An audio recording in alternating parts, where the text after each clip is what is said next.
Olá, hoje estou no Ford Escape. Neste vídeo mostrarei como criar informações do MyKey. No início, dê uma olhada no visor do painel de instrumentos e agora vá para as configurações. Role até o final e vá para MyKey. Crie MyKey. Pressione o botão OK para criá-lo.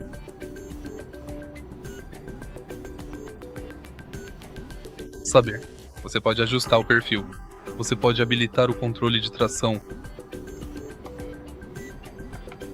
Você pode definir a velocidade máxima para sua chave. Você pode definir o aviso de velocidade. E habilitar o limitador de volume ou limpar minhas chaves.